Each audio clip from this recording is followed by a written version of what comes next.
Well, it's good to see you today, folks. And as we come back from a long weekend, we have another record to tell you about in Canadian stock market trading. The TSX on an intraday basis getting above 26,000. For the year overall, well, we have seen, yes, a nice rally off the lows in April. There have been some big forces that have benefited the Canadian stock market, including the material stocks, which are up again today. Let's talk a little bit more about what's happening in trading with a veteran of Bay Street. Diana Avigdor is a portfolio manager and head of trading at Barometer Capital Management. Diana, it's great to see you. Thanks for the time.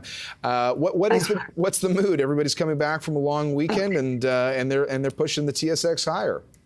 Seriously, I have, this is one of the largest differences between what the market is showing you and what the headlines are talking about. Yeah. The headlines are negative. They've been as negative as you can imagine all the way this year. The stock market in the U.S. has gone into a bear market and in a bull market all in a span of 4 to 6 weeks.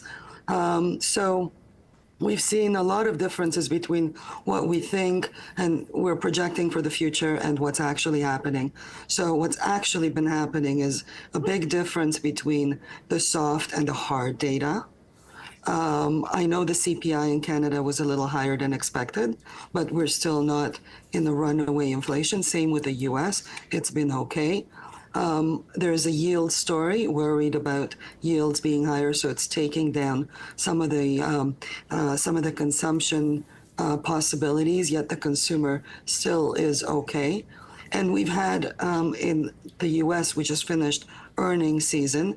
The Mag 7 reported ex-NVIDIA, which is still supposed to report on the 28th, reported EPS growth of 28% versus 9% for the S&P that's outside the Mag 7. Those are really great earnings. And looking at forward expectations, earnings expectations are still there.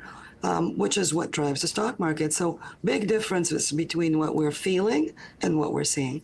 And at the end of the day, do you think that makeup of the Canadian stock market, given that in those big moments of weakness for tech this year, sometimes those were moments for the Canadian market to shine. And when you just sort of wipe the slate clean, I know it's hard to do that because there's been so much up and down action in the market. But when I look at some of the winners for the year overall, beyond material stocks, like industrial stocks have done pretty well, utility stocks have done well. For the year overall, tech has had its ups and downs, but in Canada, it's just doesn't have the same weighting as in the U.S. So does that recipe, do you think, kind of explain why we've got the TSX outperforming the S&P this year? There's a lot of good things, different sectors in the S&P that's working right now. As you said, we're making, I think, our fourth or fifth 52-week high right now. When tech doesn't work, and tech doesn't really matter to the TSX that much, well then, the materials take over. And when the materials sold off a couple of weeks ago, kind of tech took over, Celestica and Shopify and so forth. So there is a rotating story. When those don't work, then you have the commodity, oil. We have companies like WSP, which disclosure we own. It's consulting engineering. Lots of work on that front. Lots of benefits. We have you've just reported the headlines on Total and LNG. Well, that's the story of ARC. They signed up with Cheniere, ticker LNG in the U.S., for LNG contracts. So the Canadian market, sometimes we like to say, oh, it's not diversified enough, and that's why it underperformed historically. But now, given what's been happening in the U.S., there's all these little pockets that are working. Canadian banks, too, are reporting next week. The expectations are, and looking at the U.S. banks, is that, earnings are expected to be better. And the U.S. banks reported great trading numbers, and we expect that to happen on the Canadian banks as well. Yeah, we'll watch those bank earnings. So when it comes to the subgroups, picking up the slack when your neighbor is struggling sounds like a message one exited team from the NHL playoffs can take some lessons from. Hey, even though you're seeing some things to be constructive about in Canadian stock market trading, when it comes to portfolio positioning, a lot of times people say, how much dry powder should I have? Are you thinking about, keeping some cash on the sidelines just because there's still that what if out there? So at our height in February, March, our cash levels in certain mandates were as high as 45%. In those mandates, we're now 15 to 20%. So we have put in a good chunk to work.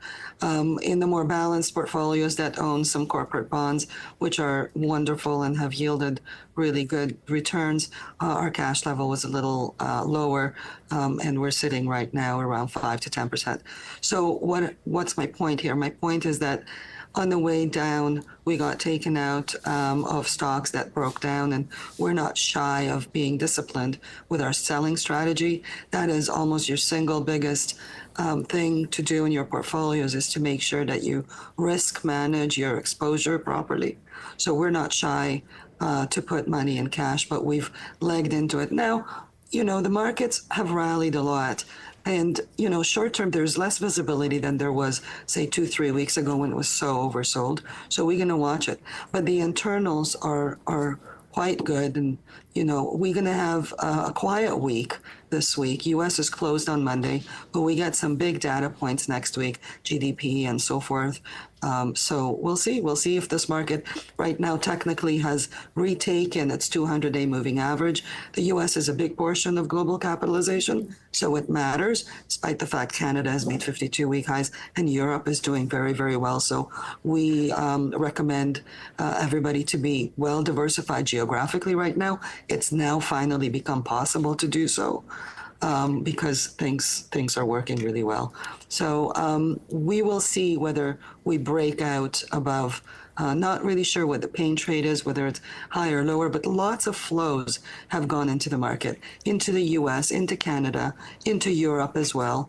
And so money is flowing into the market for some reason. So we'll see if it holds it up. Okay, Diana, appreciate the perspective as always. Thanks so much for your time. We'll let you get back to it. Diana Avigdor of Barometer Capital joining us. And we